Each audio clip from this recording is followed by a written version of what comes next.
Hi everyone, my name is Sean Lynch. I'm the founder and developer of OpenLitterMap, and I'd like to present why OpenLitterMap is an important catalyst for the development of citizen science. So OpenLitterMap is an open source, interactive, and accessible database of the world's litter and plastic pollution.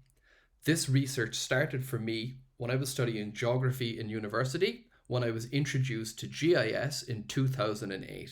And I wanted to use the GIS mapping software to fix local problems of illegal dumping in my community. But I realized that there was huge educational potential with the maps and huge problem solving potential with the data. In 2013, during a master's in GIS, I was introduced to OpenStreetMap, and I decided why not apply the same principles of crowdsourcing and open data to plastic pollution. And that's how OpenLitterMap was born. I'd like to begin by giving a quick thank you to our first corporate sponsor.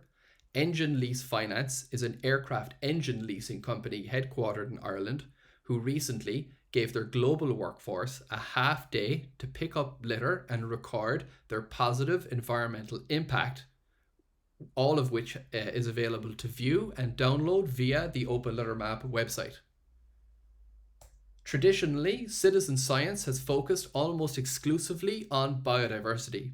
Here is a map of the native hedgehog species in Ireland, and in the top left, an image of the invasive Japanese knotwood, both of which can be recorded by citizen scientists. However, biodiversity mapping has significant barriers to entry. Personally, I haven't seen a hedgehog in more than 20 years, and I'm not sure if I would be able to appropriately identify an invasive or even a native species, even with the help of AI.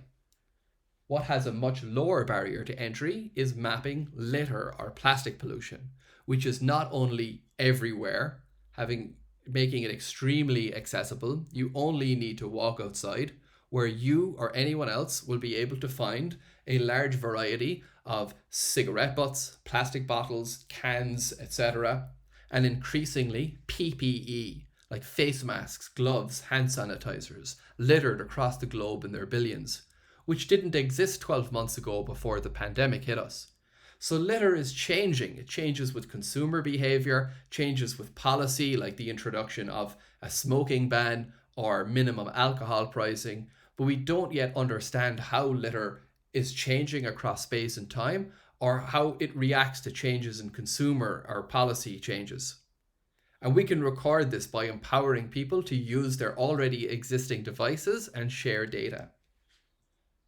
You may be wondering, why do we need to record data as well? Surely if I pick up the litter, then it's gone. However, picking up litter does not educate the people who don't know that this is a problem yet. We've been picking up litter for decades and it's getting worse. So clearly whatever we're doing, it's not working. What we can do is we can record data, and we can use this data to tell really powerful stories about plastic pollution in people's local communities. Plastic pollution has finally been recognized as a significant environmental problem, but it is still, I think, overly recognized as an ocean and a marine problem. Very little is known about how plastic ends up in the ocean and how it moves from urban to marine environments. We can record this with our devices, and it tells a really powerful story about plastic pollution in a local community. If you visit openlittermap.com and click on the global map and zoom in, you get this amazing map of the spatial distribution of litter in people's local communities. And this, if you remember when Google Earth was released and it made mapping fun and everyone could zoom in on their home for the first time, if we could map all of the litter and plastic pollutions in people's local communities, it's going to bring that message of ocean plastic home. And this not only has the potential to change human behavior, but it has the potential to change commercial and political and institutional behavior as well. Because not only is this map accessible, but all of the raw data, the coordinates, the timestamp, and all of the data is accessible via OpenLitterMap under the Open Database license. And all the code to generate this is also open source under the GPL license.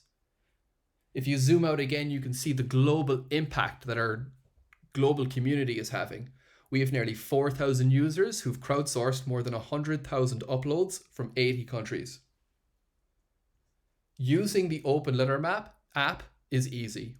The user takes a photo, tags what litter they see in the image, which will become automated by AI, and they upload their data. And that's it. The next steps for us is we recently launched a new feature called Teams, so people can join a team and log their impact as a group, which was used by our first corporate sponsor. We have plans for gamification to make litter mapping extremely fun. We're developing the OpenLitter AI, an open source AI that will automatically classify litter in the camera or the photo. We've developed LitterCoin, which is the first token rewarded for the production of geographic information or citizen science and open data, which we want to use to not only incentivize data collection, but to incentivize local, zero-waste, circular economic activity. And finally, once this is developed, next year we plan on running more school and company competitions to make citizen science used by many more people. So I hope you can take an interest in OpenLitterMap and its potential to involve very large numbers of people in crowdsourcing data for the first time. Thank you.